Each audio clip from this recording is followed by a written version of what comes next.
Xin chào các bạn, nhân dịp mùa Trung thu sắp đến, Biết Quê Miền Tây rất cảm ơn các bạn đã ủng hộ trong thời gian qua. Xin chúc cả nhà có một mùa Trung thu Tết đoàn viên, ấm áp bên người thân, gia đình và bạn bè. Hôm nay Biết Quê Miền Tây xin chia sẻ với các bạn món bánh Trung thu đậu xanh nướng nha. Với cách làm này, nhân bánh không bị khô và vỏ bánh không bị nứt. Đặc biệt, món bánh lần này mình không dùng lò nướng, chỉ cần với lò chiên không dầu, các bạn có thể dễ dàng làm món bánh Trung thu tại nhà. Bây giờ mình cùng nhau vào bếp làm ngay món bánh này nha cả nhà. Nguyên liệu để làm món bánh Trung thu nhân đậu xanh. Đầu tiên chúng ta sử dụng 150g đậu xanh cà vỏ. Đậu xanh này mình đã ngâm nước khoảng 1 tiếng và rửa sạch. Bột mì để làm vỏ bánh. Bột mì mình sẽ sử dụng bột mì loại số 8 để làm vỏ bánh được mềm hơn.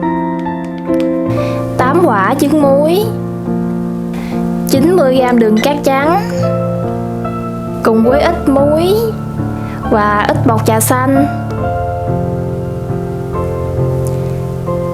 ít dầu ăn, 2 quả trứng gà cùng với bơ đậu phộng. Bơ đậu phộng mình sử dụng 30g nhé cả nhà. Cuối cùng là 150ml nước đường. Nước đường mình đã có clip hướng dẫn rồi, mình để link bên dưới phần mô tả, các bạn vào xem giúp mình nhé. Đầu tiên mình sẽ đi làm phần nhân đậu xanh trước.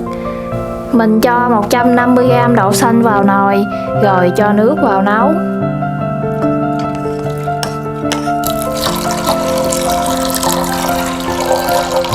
Mình chế nước vừa ngập đậu khoảng 1 lóng tay nha cả nhà.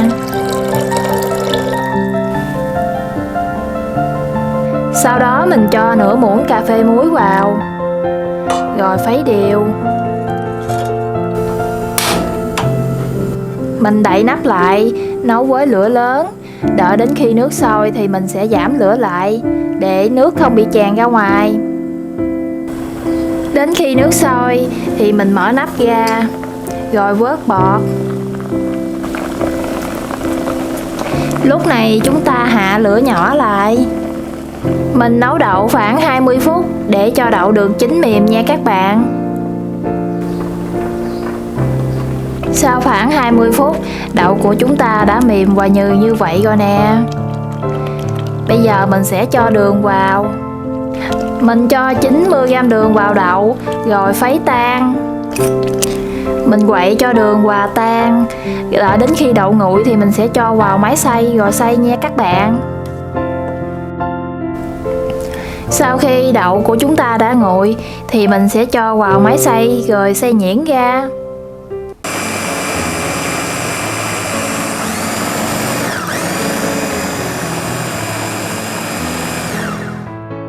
Sau khi đậu đã nhuyễn, chúng ta lượt qua gây để cho đậu được mịn hơn.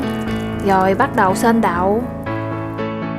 Mình lượt vào chảo chống dính để lát nữa mình xên đậu luôn. Sau đó mình cho 2 muỗng bột mì vào chén cùng với ít nước rồi khuấy đều.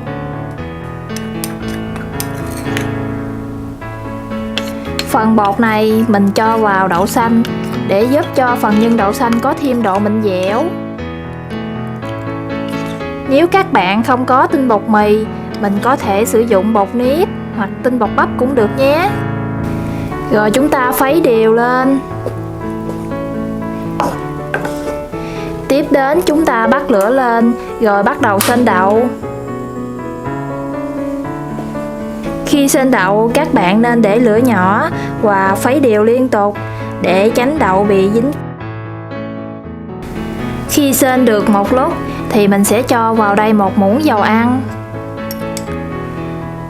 Dầu ăn sẽ giúp phần đậu xanh của mình mềm mịn và không bị khô. Rồi tiếp tục mình xên tiếp nha các bạn. Đến khi đậu chúng ta đặc sệt lại như vậy thì chúng ta sẽ thêm vào 1 muỗng dầu ăn nữa nhé các bạn.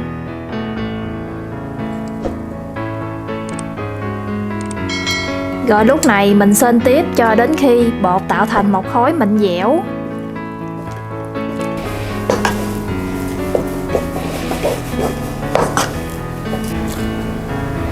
Phần nhân của mình đã khô rồi nè các bạn. Mình sẽ múc ra phân nửa còn lại mình sẽ cho bột trà xanh vào. Ở đây mình làm 2 phần nhân. Một phần nhân là phần nhân đậu xanh. Phân nửa còn lại mình làm phần nhân trà xanh. Bột trà xanh mình cho ít nước vào rồi khuấy tan. Sau đó mình cho vào nhân đậu xanh. Tiếp tục mình xên phần nhân đậu xanh này cho khô luôn nha các bạn. Sau đó mình cho vào thêm một ít dầu ăn nữa nhé. Lúc này các bạn có thấy màu nhân đẹp chưa nè? Phần nhân của mình lúc này đã tạo thành một khối mịn dẻo. Như vậy là được rồi nè các bạn. Mình dùng màng bọc thực phẩm bọc nhân lại để tránh nhân bị khô.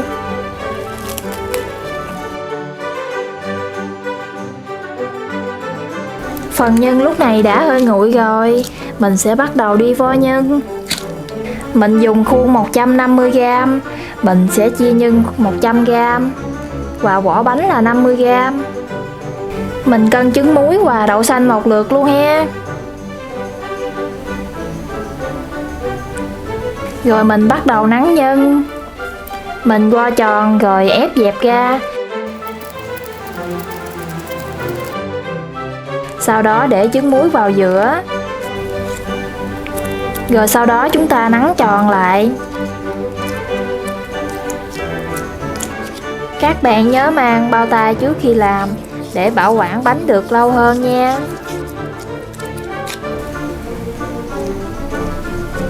Tiếp theo như vậy mình làm hết phần nhân còn lại.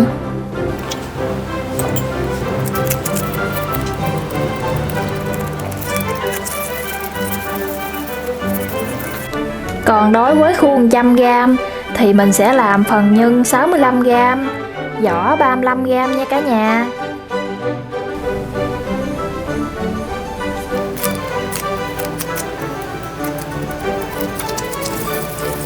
Tiếp theo mình làm phần nhân trà xanh cũng tương tự như vậy luôn nha cả nhà. Nếu các bạn nào thích trứng muối nhiều thì mình có thể làm bánh 2 trứng muối luôn nha.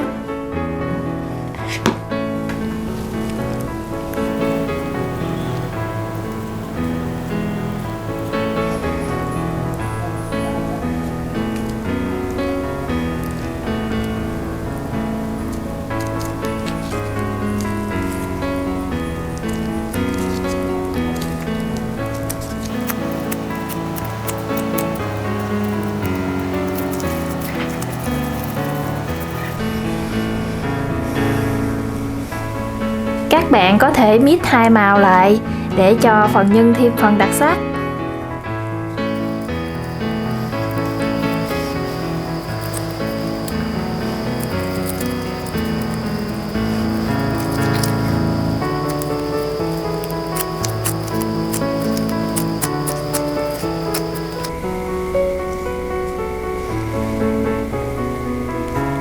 Nắn nhân xong các bạn lấy màng bọc thực phẩm bọc lại để tránh nhân bị khô. Phần nhân mình đã nắn xong rồi nè các bạn. Mình bắt đầu đi làm phần bột vỏ bánh nha. Mình sử dụng 250g bột mì.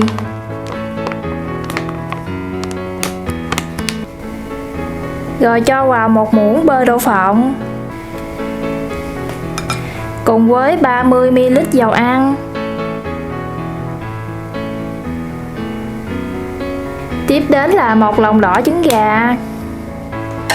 Trứng gà mình chỉ sử dụng lòng đỏ thôi nha các bạn.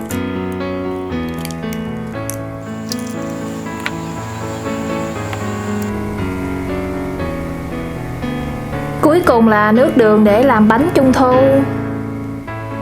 Mình cho vào 150ml nước đường. Cách nấu nước đường này các bạn xem lại video mình để link dưới phần mô tả nha. Rồi mình trộn đều lên. Sau khi phần bột đã được trộn đều thì chúng ta sẽ dùng tay để nhồi bột.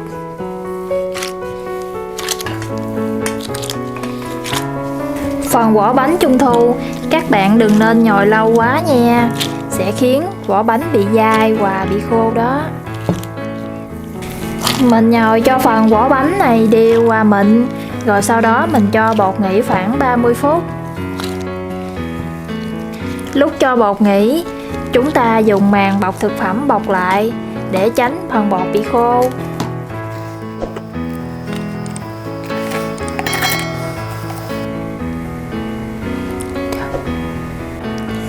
Đối với khuôn 100g, mình sẽ sử dụng vỏ bánh 35g. Đầu tiên mình sẽ vo tròn phần vỏ bánh lại. Rồi sau đó mình phủ một ít bột bên dưới để cán bánh. Rồi dùng cây cán mỏng bánh ra.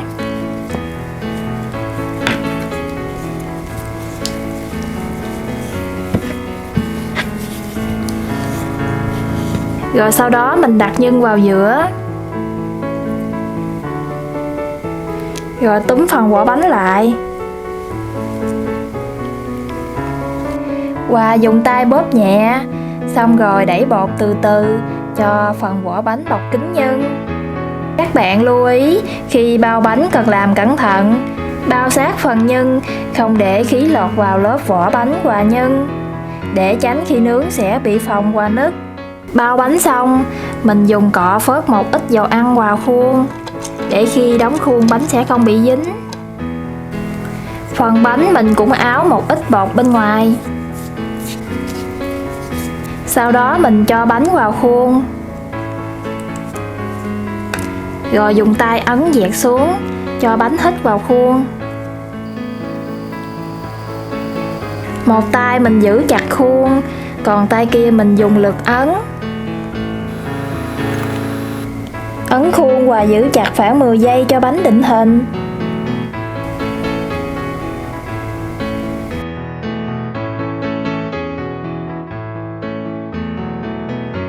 Khi ép ra, hoa văn của bánh sắc nét và rất đẹp luôn nè các bạn. Tiếp theo khuôn 150g, mình sử dụng vỏ bánh 50g. Tiếp tục mình cũng cán bánh như vậy luôn. Mình cán cho phần kìa mỏng hơn phần ở giữa nha các bạn.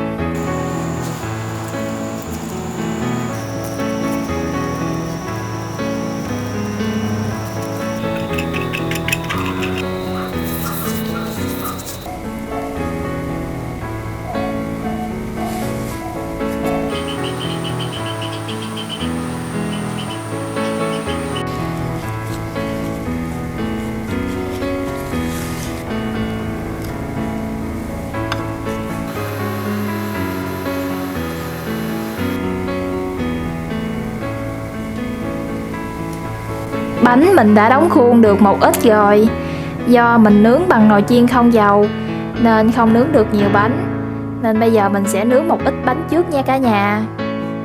Nồi chiên không dầu thường nướng ở nhiệt độ thấp hơn lò nướng. Với bánh trung thu mình nướng ở nhiệt độ khoảng 150 độ C. Mình làm nóng lò với nhiệt độ 180 độ trước khi nướng bánh nhé cả nhà.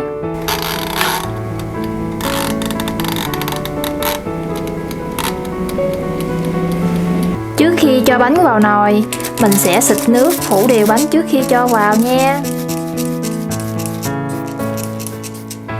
Bây giờ mình sẽ cho bánh vào lò nướng, bắt đầu nướng.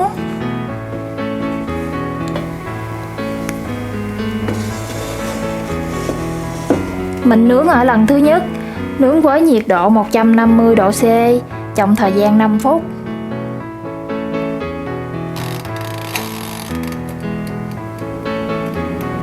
Sau 5 phút, mình sẽ lấy bánh ra khỏi lò và để bánh cho nguội. Lúc này, bánh sẽ chuyển sang màu vàng hơi đục. Trong thời gian đợi bánh nguội, mình sẽ bắt đầu đi làm hỗn hợp vét bánh. Mình chuẩn bị một lòng đỏ trứng gà,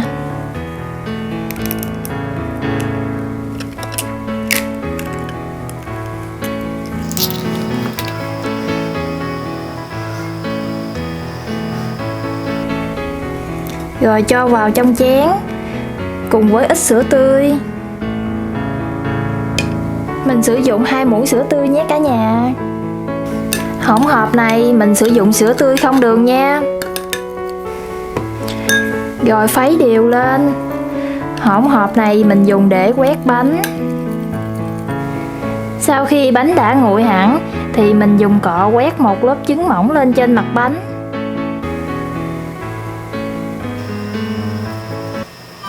Bánh sau khi đã quét trứng xong, mình sẽ tiếp tục cho vào lò nướng, nướng tiếp lần 2. Mình nướng ở nhiệt độ 150 độ. Trong thời gian 6 phút.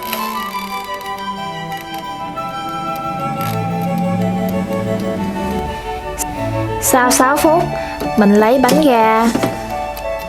Đối với nồi chiên không dầu, để bánh được chín đều thì mình sẽ lật bánh lại và quét hỗn hợp trứng lên cho đều, rồi mình sẽ nướng lại thêm 5 phút nữa.